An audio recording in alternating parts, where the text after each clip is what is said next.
Hello and welcome back to the Zwiftcast, the community podcast from Zwift. I'm your host, Rebecca Charlton, and as ever, alongside me is Dave Towle, the man who told us last episode he was going to be taking on the full enchilada. So more on that later. We've got a jam-packed episode for you with guests galore. Coming up today on the podcast, Dave and I digest all the Zwifty latest. Zwift's incredible director of women's strategy, Kate Veronneau, joins us from the Tour Down Under as the season kicks off already. And cycling's power couple Moonen and Callan O'Keefe drop in for a chat.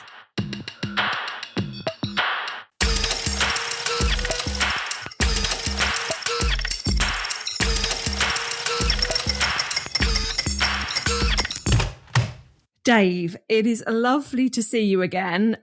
We need to dive straight into talking about Tour de Zwift, don't we? Because, well, the full enchilada, how's it going? I don't even know if you know what an enchilada is, Rebecca. I doubt that there's a London enchilada shop, but it has been awesome. I'm kicking butt. I'm not going that fast, but I found good groups to ride with. I'm doing so.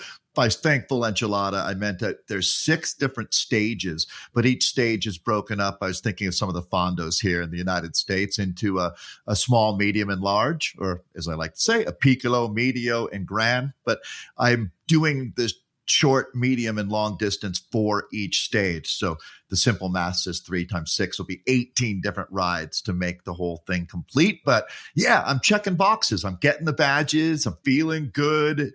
So we kind of talked about it during the Rafa Festive 500, Rebecca, that something like this works for me. I know everyone's different on Zwift. Some folks just like to get on and they've ridden every single time Tempest Fugit route. They just want to knock out Ks. But I am starting to peel that onion back and get more into finding the different routes and appreciating Zwift more and more. And it doesn't hurt that I got that Zwift ride. I have just loved that thing. It motivated me to kickstart back a few months ago, and the momentum is going strong. So I know that you're about to have a baby, so it would be unfair to me to say, well, how about you? How's your Tour de Zwift? Are you even pedaling these days? No, me being me, I have started Tour de Zwift. I've done the short route of stage 1, which I absolutely loved. And again, back to the point of how diverse and inclusive the platform of Zwift is, I was so pleasantly surprised to see that I actually could find a route that was really, really manageable with a week to go before having a baby. And I've really enjoyed just getting in with the community and doing that. But the interesting one is I think you and I have a very similar mentality in that you want to tick the boxes off. You want to unlock the kit. You want to know you're going to get to the end of a challenge, and that's your motivation. So the interesting dynamic for me this time is I've started it knowing there's no way I'll finish because I physically won't be in a position whilst, giving birth to look at doing the next stages. But I still kind of started it. So I think psychologically that was an interesting one. And on to the most important question probably, and back to your original point of me actually probably not fully appreciating what an enchilada is, because we do have some Mexican restaurants over in Britain, but I would hazard they're maybe not quite the real deal. When I lived in Ireland, I'll never forget when a friend notified me, hey, you can get fajitas at the grocery store in Cork.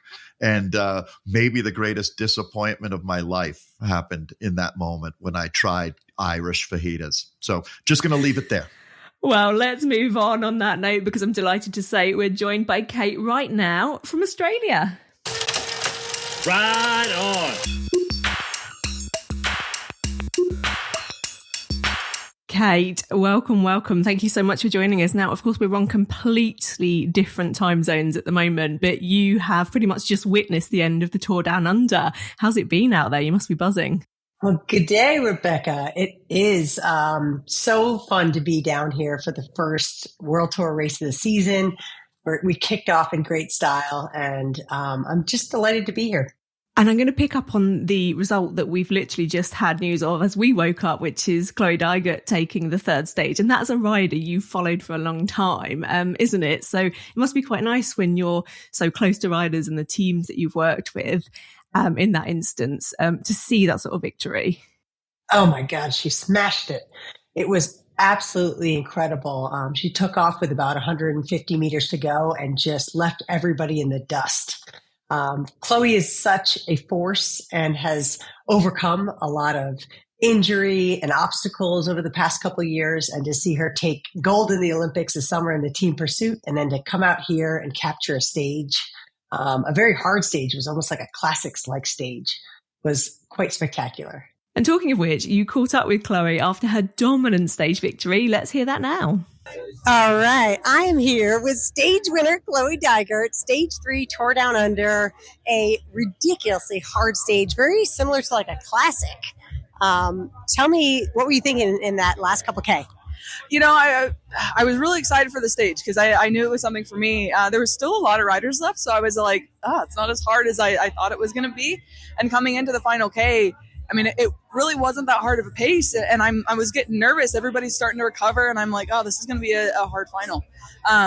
You know, when Neve and Alice got on the front for that final little lead out, nobody was really coming around, and I'm like, you know what? This is all me. And the plan was if I won, I wouldn't have to ride home. So now I don't have to ride home either. So it was a great day. Oh my God, I love you. I love a girl that knows exactly what she has in her tank. So overall, final thoughts on the Tour Down Under and being in Australia to kick off the season? It's so great. So the last time I was here was in 2017. So just like the level of changes is just really amazing. So yeah, I'm really happy to come back and be here, you know, and I got here early to train in this wonderful weather. So I'm really happy for the season, but honestly, I'm healthy, and that's my goal for the whole year. And so I'm really pleased. I've never met a fighter like you, and we're so proud that you're part of the Zwift family, and so proud of Cadence Rams under Crypto taking stage 3. Congrats, Chloe. Thanks so much. Thanks, guys. Kate, the women have really been making the most of the opportunities that they've had. This race was the perfect example of that. Exciting racing every stage. What stood out for you? Oh man, this race was so incredible for the breakthrough performances. I think most people came to this race as fans thinking they knew who was going to win, what teams were going to dominate, and none of that happened. So that just from stage 1 with Danique Hengeveld from the Netherlands taking what everybody thought was going to be a sprint stage, she got away and stayed away. From that moment, it was like, you know, very unpredictable, very exciting. We saw some serious breakthrough performances, and this is a race that's typically dominated by locals because it's, by Australians, because they know the terrain. They're in better form this time of year. There's more of them in the race. But this shows the status that this race has risen to, that there were so many internationals here, 10 World Tour teams. And, you know, we saw actually no Australians on the final podium or stage winners, which is pretty wild, but incredible for people like Naomi Rugg, who took the overall and stage 2 in grand fashion, really upsetting the favorites. Yeah, it was a brilliant performance by her, wasn't it? And I think that we do, as you say, see a completely different narrative every time we come into this race. And it always absolutely shocks me that we're starting the season already, but it never fails to impress us. And those names just keep coming through this race. And talking of future generations and talent coming through, of course, Zwift have been really key this year in the young jersey classification, the white jersey, of course. And that was an interesting competition in itself. And I think it spells so much for the future of some of these riders. Absolutely. And sponsoring the young rider jersey here goes right along with our early investment with Zwift Academy and our wanting to, help discover talent and help create a platform for talent to shine and for breakthrough performances, to find those diamonds in the rough, to give these women the opportunity to show what they can do on a world stage. So it's so fitting that we get to sponsor the Young Rider jersey. And I love it because just when I think I know all the names, I know the action, I can maybe predict, I can't. And I'm looking up people and going, wow, oh, she's had some good results. And yeah, now like here she is, on the podium, getting all this great visibility and just showing that the depth of the peloton is really, really growing. And that's exactly what we've wanted for our whole commitment, our whole investment in, the women's peloton. Kate, it was exciting. I love that Zwift was supporting the Best Young Riders jersey, and it was in play in the final stage there, the last 20K or so. It sounded like it was touch and go. That was a phenomenal performance. So hard fought by Eleonora Chabaco from team, what was formerly Team DSM, that I actually have to look up the new name, Team Picnic Post, I believe it's called now. So fantastic result for her. And she was over the moon putting on that white jersey. So it was really fun to interact with her at the race and just see her grinning ear to ear. Kate, is it hard for you? I mean, I get excited listening to you right now down there in Australia to have riders like Neve Bradbury, because at one point she was making a run at it during the stage with Tiffany Cromwell there. It was very exciting. Now, you know some riders really well through the Zwift Academy through the years. Is it okay? Is it even hard for you to not have favorites in the field? I mean, you're not an official, right? But when you see someone like Neve, who you probably met when she was 18, 19 years old, Yeah. and now she's one of the big stars at her nation's tour, that's a big deal. How can you not be cheering for her, right? It's incredibly hard. And I might have been jumping up and down on the side of the road when she and Neve Fisher-Black were trading punches on Wollonga. It was so thrilling. And when I see Neve, I see her, dropping everybody on Zwift's Alpe d'Huez in the Zwift Academy finals in 2020. And I feel, so close, to her career. It's hard not to root for her, but I also am always rooting for fantastic competition that's just going to delight the fans. So it was a really fun stage. Kate, you've mentioned a lot of familiar faces being on the ground out there, and you caught up with Grace Brown. All right. I am here live with Grace Brown at the Tour Down Under. Those that might not know, Grace Brown, you might have been living under a rock if you don't know, but Grace Brown had the best year ever, winning the World Championship time trial, preceding that with an Olympic time trial gold medal. And so here we are with Grace Brown live at the TDU, and she's here in just a great celebrity personality capacity, an expert in the field, just enjoying the race. So Grace, my first question to you is this race, it's the only World Tour race down under in Australia. What does this mean for, kind of talent ID and opportunity in Australia? Yeah, Tour Down Under is amazing for Australian athletes. I always look at it as sort of the launch platform for me. Anytime I wanted to step up, I had my very first professional win here before it was World Tour. And then I had my very first World Tour GC win. So each time I came here, it was like a launch pad for me to step up to the next level. And I think it's really important for Australians and also young riders coming through, seeing their countrymen perform at the top level is really inspiring. And it's a great atmosphere. It is the best atmosphere. I'm loving it. The industry, the community comes out in droves out here. And Zwift is out here because we're sponsoring the Young Rider jersey. Probably pretty close about how much we care about, developing and investing in women's cycling. And what does a Young Rider jersey win mean here? Starting the year out on the World Tour scene, what does that mean for, these young talents?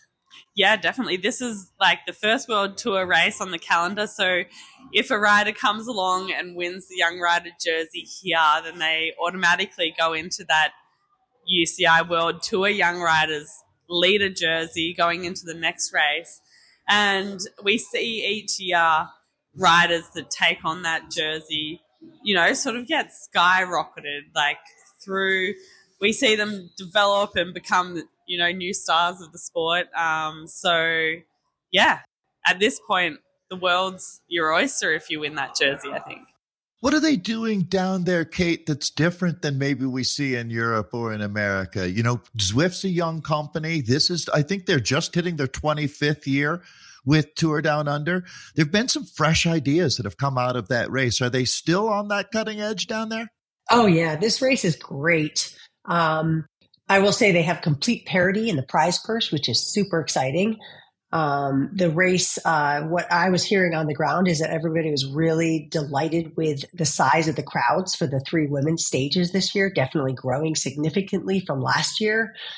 We had, some superstars like Mark Cavendish and Grace Brown, who are just fresh off of retirement, right there watching in the sidelines, commentating. So you really felt that this was the heart of the cycling world right now in this moment. This is where it's happening. And they've done a wonderful job of bringing the community, the industry, and the World Tour together.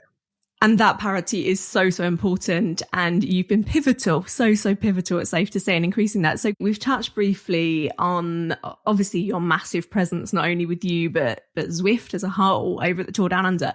Can you give us a little flavour of what to expect from the rest of the year? Because your involvement with the World Tour racing side, not just the world of Zwift, is just getting bigger and bigger. And it's safe to say that is really, really important and significant. I love it. We're really creating a name for ourselves in terms of, not just, the ability to connect the world globally, virtually, through cycling, but for our support of women's racing, for our support of women's cycling around the globe, outside of Tour de France Femme avec Zwift and Paris-Roubaix Femme avec Zwift. This Watch the Femme movement is really catching on. And I feel so much love on the ground here for the work that we're doing at Zwift. And there's just a lot of love for, our programs throughout the years, like Zwift Academy. And I think people really feel it. And especially in a place like Australia and New Zealand, where, they're far away from mainland Europe. They're far away from the US. And I think that Zwift has been a tool to connect them closer and to create more opportunity to be a part of the global cycling community. And I love being down here, and it's exciting to see what's going to come for the rest of the year after this kind of racing. Kate, we could really talk to you all day, but we're going to let you go while you're residing in Australia, and we're going to get you back on the pod in the next few weeks. So thank you, and we'll see you again soon. Thank you so much. It's been a pleasure talking to you both, and I look forward to being back stateside soon. Right on. Well, thank you so much to Kate. It's always brilliant to hear from her, and the season excitement has already started. With that, it's on to our next interview of the episode.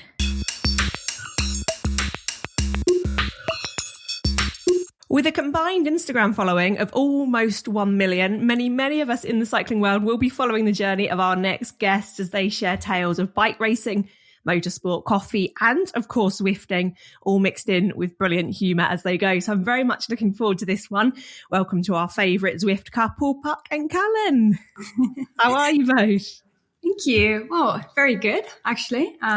We just got engaged, so that's pretty cool. I love that we're starting off with a massive exclusive here. You've just held your hand up to the screen. We will share a clip of this. Congratulations. And I'm going to follow up straight away with how did you do it, Callan? Well, Puck, I don't know. Who asked who?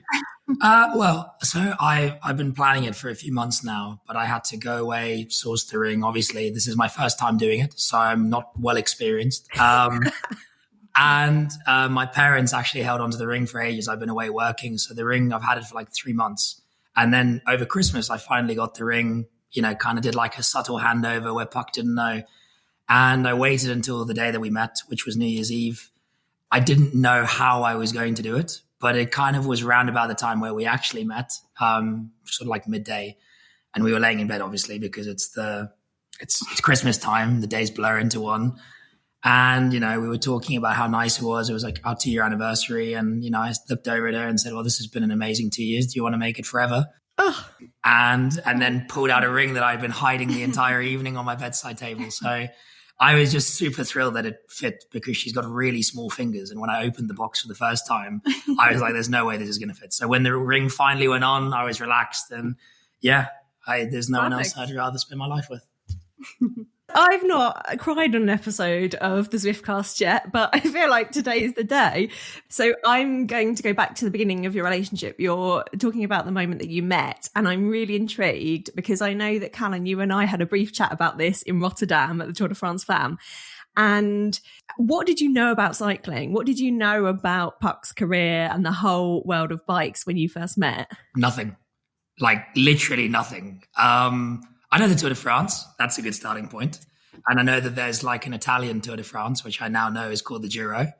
There's a Spanish Tour de France, which is called the Vuelta, which I now know. But that was like and I'm sorry for anyone listening. I have literally, it's getting there. Thanks to Zwift, actually. I'm actually taking a really big interest in cycling now. Didn't even know who Mathieu van der Poel was, or Demi Vollering. No, not really. Yeah, it's pretty bad, isn't it? It was actually one of the drivers who I manage, who was a fan of Puck. And we had been texting for like a month. And her name popped up on my phone. We were in Spain, the south of Spain, in Jerez doing a test. And her name popped up on my phone on WhatsApp. And the kid was like, oh my God, you know Puck Moonen? And I'm like, yes. Why is that a big deal? And he was like, she's a cyclist and she's amazing. And then he started proceeding to tell me all of the amazing things that I already know about her now. And that was probably the first time that I actually realized that you were quite a big deal in cycling, I guess. But up until then, I had no clue. None at all. Well, we'll get on to all of that. But you've, again, briefly touched upon your background there in motorsport. For anybody that's kind of joining us listening in today and doesn't know about your sporting background, can you tell us where things started competitively for you? Well, I started motorsport when I was 13. Pretty late if there's any, there seems to be a really big crossover between racing and bikes. A lot of racing drivers really love cycling, which is something that I found actually through Puck at the end of my racing career. So kind of discovered her about 10 years too late, or my fitness would have been really good, I think. But yeah, I started racing when I was 13 in karting, was vice world champion, British champion, got signed by Red Bull's Formula One junior team, Lotus's Formula One junior team, and raced all over the world. So I spent most of my childhood into my kind of like mid-20s racing cars, sports cars, Formula cars. Obviously, my goal was to get to Formula One, but it's for anyone that knows anything about the sport, it's very financially dependent. And now I'm going to be taking on a career as a Zwift racer when my tiny legs get big enough. That's the next challenge. And Puck, of course, many, many people will know from following your whole journey that you were in the ranks of the World Tour on the road as a pro. But now it seems to me that you're still super, super competitive, but you have so much fun with it and you're doing multi-disciplines. Can you tell us about your relationship changing over the years with the bike? Oh, well, that's really tough because so obviously when you start cycling, I started cycling quite late at 17. And everybody was like, oh, you're not going to get to any decent level because you're just too late. And, well, you know, maybe I was, but I turned pro pretty quickly. And I just wasn't up to that level yet. So they just threw me into the World Tour with a big team. And everything was just a big shock. And I felt really honored to be racing those races. But at some point, you need to, like, develop yourself. But if you get dropped all the time, then you can't really develop yourself. So as much as I really enjoyed it, at some point I started to get really anxious around races. Then went to a different team after 3 years with Lotto. And I thought they would fix me. They would help me get trainer, get physio, get back up to that level and build from the basics. So that didn't happen. Surprise. I really fell out of love with the sport. And I was like, this has to stop. I have to go back to the actual basics. Just ride my bike and find my fun, which is actually what I've been doing, but away from the World Tour. So yeah, still what I'm doing now. It's not like every day is amazing and I love riding my bike. It's up and down, but it's more up than down, which is great. Yeah, and actually that's something I wanted to bring up with you is that you do share those ups and downs very candidly and very honestly. And I love that about you. And I've told you this before, haven't I? Because I think it's, again, so important that somebody with your massive following, let's face it, you take that responsibility so seriously and you will be helping, I was going to say young girls, young boys, but everybody of every age thinking, do you know what, if I'm having a bad day, that's not something that we have to just keep sugarcoating. And I love your honesty. And you've also spoken about body shaming quite openly as well. It's an important one for you, isn't it? To make sure that you're using that voice for a lot of good. Yeah, it's just such a very tough sport. And especially as a young girl coming into the sport, there's a lot of focus around being very skinny and what you eat and how much you train. And it can be very negative, and it can also just ruin your life forever. Like eating disorders are very common in cycling, and especially women's cycling. And I kind of want to be that one voice that goes like, it is okay to not be okay, and it's okay to feel like that, and it's okay to struggle because it's normal. We're all human. I feel like a lot of really big athletes, they only show their wins, and you only see that side of them, but you don't see the struggle. Which I think if you're young and you see someone struggle, you get a lot of strength out of seeing them struggle, because you're like, hey, they're the same. And if you only see them win, it's like, oh, I should be doing that. I'm doing something wrong because I'm not winning, obviously.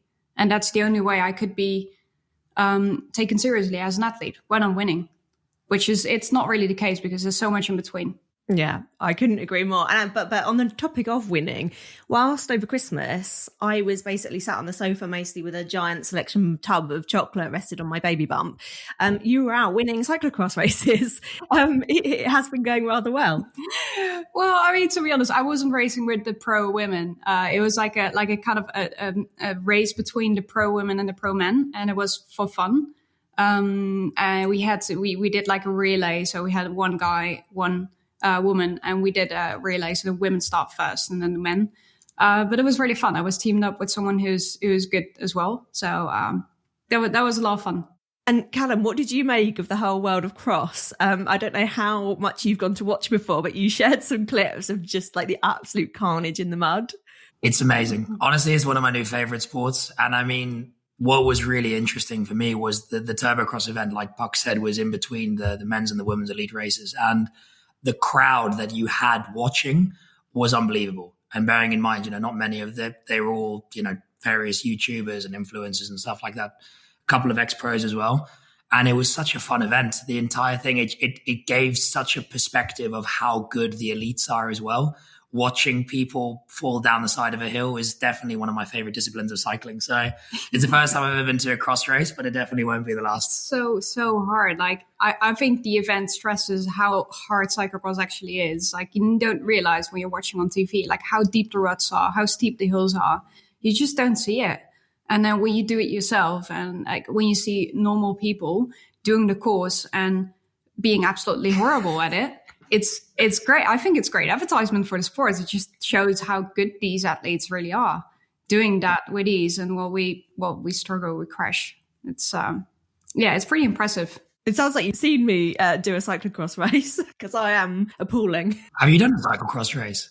I grew up racing cyclocross, but it was nothing on the level of, like you're talking about, the sand, the mud, the ramps, the heights. It's a completely different sport to the one that I did growing up, which was basically just like pretty much just like cross-country mountain bike with a few bits held in there. But I made the mistake of thinking, well, I did this as a kid, I'm going to go back and do a cyclocross race, and I was appalling.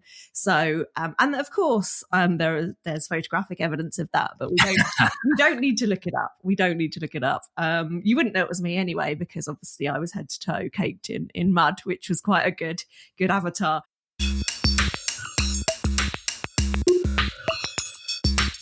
Let's get on to the juicy topic of Zwift, shall we?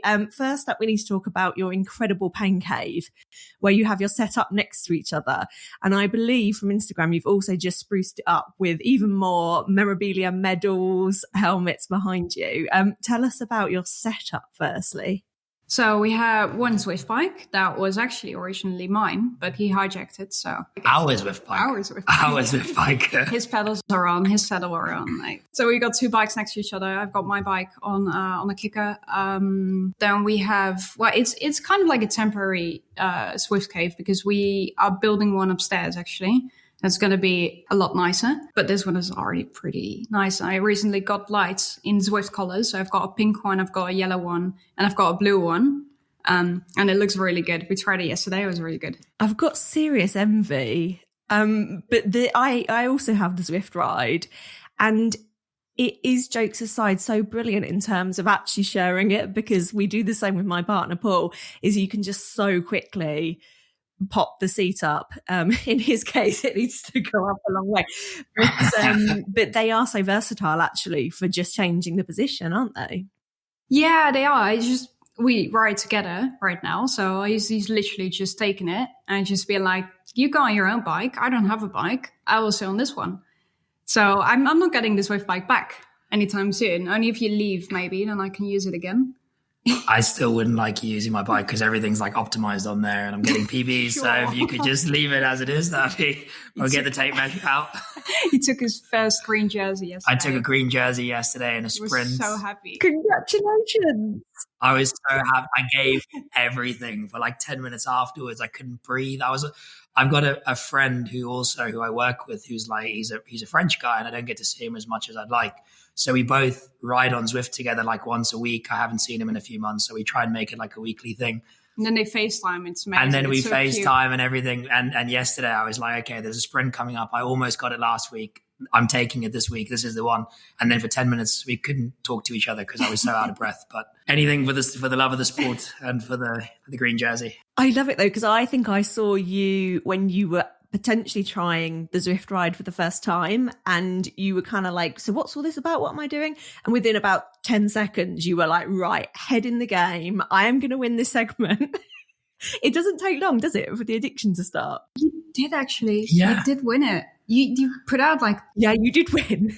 It was crazy. What we're saying is it's not too late.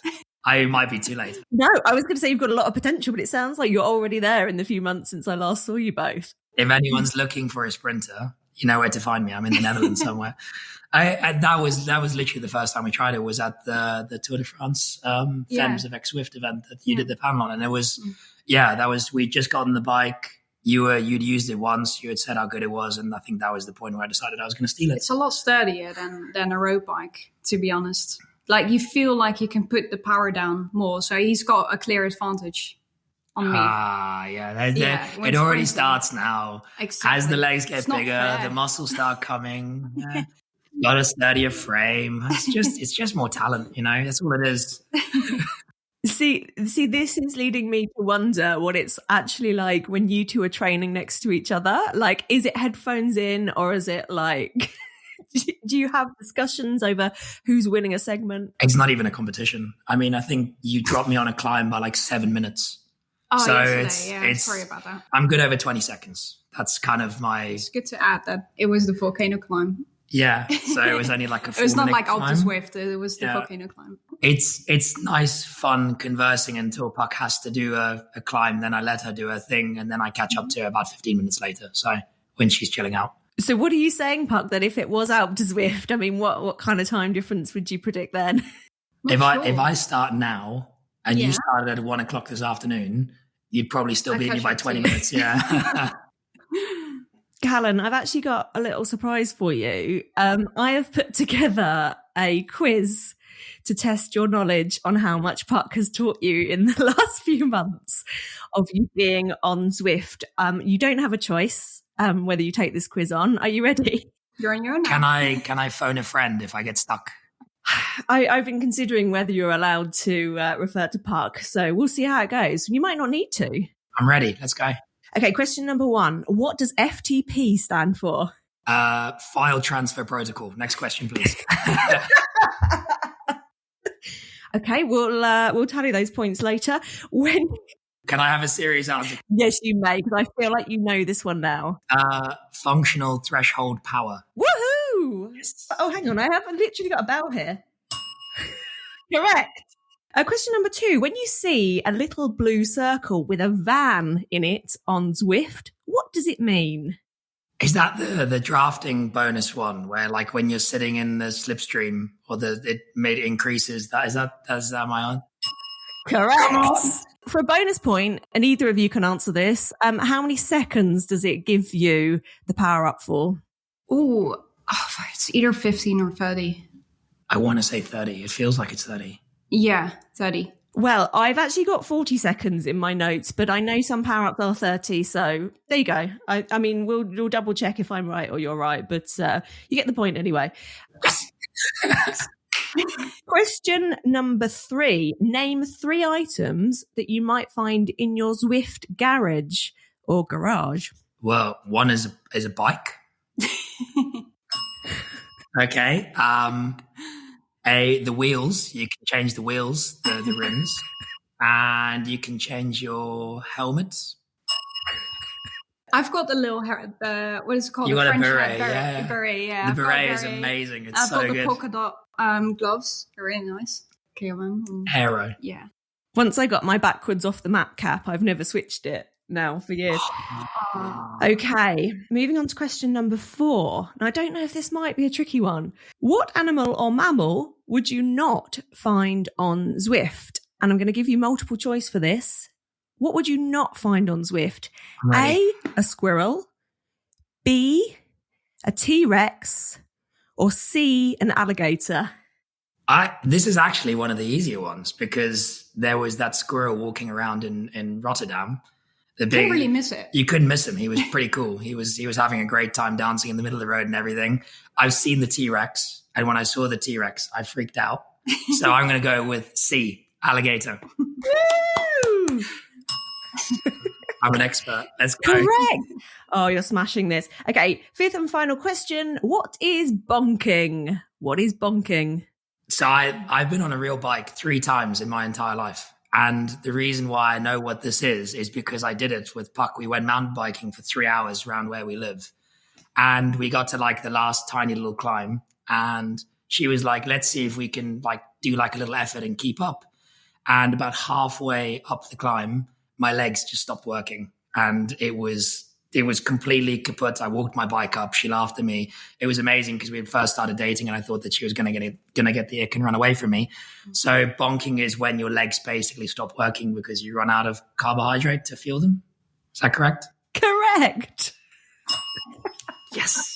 I'm an expert. No, I'm just going to call that like a clean sweep. Congratulations. Turns out you know quite a lot about cycling and Zwift. Does that mean like we get like a little Zwift mascot, the little squirrel? Does he come and live with us now for like a month? Is that the prize for winning? Yes, he is Scotty the squirrel. He or she is coming to live with you permanently. That is your prize. Yes, the best day ever. Best day ever. Can you imagine? Well, I think we'll at least find you a little cuddly stuffed Scotty to send to you. Amazing. That was impressive. This is probably the biggest accolade that you've achieved on Zwift so far, isn't it? It's quite a big moment. Just like to thank my team. You know, there's a great group of people behind me. The Cats, obviously, my coach. She's amazing. She's put in the hours to get me to where we are today, and couldn't be more grateful. And you know, already looking forward to the next competition because I think we'll just come back stronger. And hi, Mum. Thanks for a great Christmas. You mentioned the word ick there, and that was something that absolutely cracked me up in Rotterdam, is that you were saying when you were in the early days of dating and Puck was saying, come along on this bike ride, it'll be fine. And you were like, I have no idea what I'm doing here. And I hope this just doesn't completely give her the ick. Yeah. You know, when you compare to someone who's really good at something and you're very much out of your comfort zone. And we actually have a message. You have it saved, yeah, I think. I've got it saved in my phone. Yeah, he said to me, was it after we saw each other for the first date? Yeah. Yeah, he said to me, like, there's 2 things that will never happen. You will never see me on a bike, and you will never, ever, ever see me in Lycra. Oh. And that took like 3 months, and now it's like a daily occurrence. So, yeah, I like to backtrack on that and pretend that it didn't exist. But the second time we went on a bike together, which once I survived that, I was happy. We were in Cape Town because we had like a family friend's wedding. Yeah. And Puck was like, oh, we're going to go mountain biking with this guy. He's like, he used to be a pro, but he's not very good. So we're at the cycle shop there getting the bike set up. I never said he was not any good. No, okay. I said he's retired. He's retired. He's not going to be as good as he was. Very good. I take it back. Yeah. And the level's not going to be that high is what she meant. It's going to be like a chilled out ride between friends. So we're in the cycle shop and everyone's setting up a bike. And obviously, you know, because they all recognize her when she walked in and they're all asking me like how I like my bike set up. And I'm there in shorts and a pair of trainers. And they're asking me like how I like my saddle. And I was just like, mate, I don't know. Please make it look like just don't make me look terrible on a bike. That's all I ask. And this guy walks in and his quads, I mean, like both of my quads put together was one of his. What was his name? Martin Chilingi? Martin Chilingi. So yeah. He had like a podium in Paris-Roubaix and he starts talking to me and I'm like, I get to ride with you. That's fun. And he's like, don't worry. My wife's coming as well. So, you know, I'm going to ride with Puck, but she can ride with you and she's a really good teacher. And I'm then riding out to the trails with her. And I'm like, oh, so, you know, have you ever raced bikes just praying that she'll say no. And she was like, yeah, I was a professional mountain biker for 15 years. And I'm like, this is going to be the worst, like World Cups and the worst day of my entire life. And the third time I fell, they were all waiting for me at the bottom of a trail. And the last thing I remember before my head hit the sandbank where I fell was Puck going, oh, for fuck's sake, as I fell. Sorry, if we're not allowed to swear. Oh, bleep, as my head hit the sandbank for the third time. Yeah. So once I survived that, I was pretty sure I couldn't give her the ick, because that was a terrible day on a bike. I came back with cuts on my arms, told my parents I'd been fighting a lion and here we are today. And now you're engaged, so it went rather well. Couple more quick questions. Let's start with you on this one, Puck. What is your favourite thing about Zwift? Ooh, good one. I like how competitive it is. I always get tricked by, we did an easy ride yesterday, and then I see it come, and I'm like, could take it. It makes training so much more interesting, and it's really nice to have these small goals in between, like the KOMs, where you just go for it. It's just so nice. It breaks up your training. And it never bores me. I've been riding for about almost 10 years on Zwift, so pretty long. It's great. Callan, what's your favourite thing about Zwift? It sounds really cliche, but actually just training with people, I think, is the biggest thing. Like when I was younger and when I was racing, I was doing 25-hour training weeks, and I was mainly doing it alone. A lot of it is cardio-based because it's a weight-controlled sport, and cardiovascular endurance is really, really important. So the ability to be able to, like Puck said, you have 13,000 people who you're just cycling with, and it makes it so much easier because you have objectives. The workouts are great as well. I found that really, really beneficial, and like to thank, part of my green jersey success to that as well, to the workout program I've been doing. But just, we get to the afternoon, Puck's got a training to do. It's really, really nice to be able to jump on together, ride together. She can go do her thing. We can meet up again. It just makes it so much more interesting and fun. You get to the end of an hour and a half and it's just gone by so fast. On the flip side, do you have any Zwift fails you would like to share with our listeners? So I was thinking about this. Well, except for the occasional dropout of my power meter where I forgot to charge it, and I'm in a race and I'm like, suddenly the power is like a little stripe for you, like, uh-oh. Or my Di2. I don't think I've ever had a massive failure. I do consistently forget, like every time I hop on Zwift, I sit on the bike, I go into the world and I'm like, I forgot my towel, I forgot my bars, I forgot my bottle. I'm always like, there's always something I forget. Other than that, I only have like real world fails in cycling, to be honest. I'm so glad that you've yet again listed everything that I do consistently, despite saying to everybody, my biggest advice is make sure you have your fan ready and everything plugged in and your towel and then actually the other day in real life went out and hadn't changed the button battery in my shifters, and so I had no gears.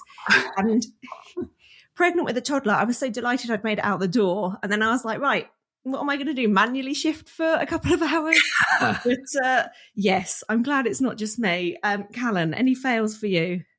I think my biggest fail is probably the first day when I got on it and we were riding together. And it's not really a specific fail because it's kind of expected. But I thought I was, good at riding bikes. And then when I got dropped for the first time by Puck, watching her just disappear off into the distance.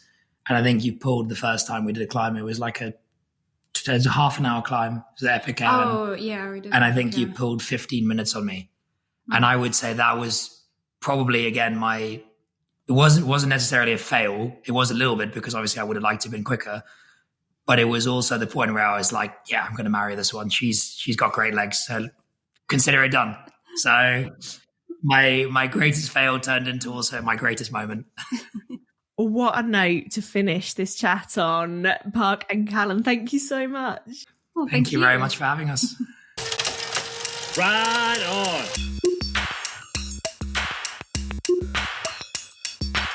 Well, Dave, that was so much fun. I absolutely loved that interview. And I think the most prominent thing we need to pick up on was my massive error in the quiz, which as we went, you noticed, didn't you? Well, and again, I'm not a Florida man. I don't have a ton of experience there, but I do believe an alligator is a reptile. And then but I get the gist of what you were saying. But do you know what I've realized in you pointing this out to me is a T-Rex. Also not a mammal, right? It's okay. You're having a baby next week. Do they call it baby fog or baby brain, Rebecca? They do. And do you know what? I've actually researched this, and your brain shrinks in pregnancy. So you heard it from the science experts, and it's actually a thing. So yes, let's just clarify that I do know that a T-Rex is in fact a dinosaur. It's been fun. There's no doubt, Rebecca, that we're not going to be perfect on this Zwiftcast, but certainly things like that we're going to let slide for sure. But maybe by next summer, I'm going to hold you accountable for the kingdom, phylum, species, order of all of our guests. Thank you. And you have to hold me to that. And also, I know that people will be clarifying whether I was correct or not when I said it was 40 seconds for a draft power up. So I'm pretty confident I'm right, but we'll see. But they were absolute brilliant sports for taking part in that quiz. And actually, Dave, just before we go for the end of this episode, I love the fact that when people get on Zwift, including my mum, they're just so staggered by the fact that you have all these different animals, reptiles, dinosaurs, literally running across the road. Isn't it brilliant? Oh, I can't tell you how. One of the best things working with Nathan doing the Zwift live broadcast for the last 5 years has been the exploring the different worlds and finding, like, I don't know if you know what the kappa is, but there's dozens of these Easter eggs that have been, there's actually more than dozens. You can hear Simon's voice up on the radio tower on Ventoux. Right? Things like that have been added along the way. So just really neat touches that make Zwift even more fun. I love that kind of stuff. It helps immerse yourself into that world, which, big part of the experience for sure. By the way, I did want to add, Rebecca, when you look at Callan, no doubt that Callan and Puck have unlocked couple goals that very, very few will be able to obtain. It's my dream, though, to have a pen cave with my Zwift ride in the middle as good as that. But I think that's one for the future, maybe. But, we might have to introduce another sweepstake after Peak Zwift to see if I'll still be here or not for the next episode. But Dave, a huge thank you, as always. Thank you, Rebecca. Always a blast. And that is sadly all we've got time for, but fear not, we'll be back again in 2 weeks with more brilliant guests and, of course, insights from the world of Zwift. In the meantime, let us know what you're up to. And from me, Dave, and the whole team behind the scenes, until next time, bye-bye for now.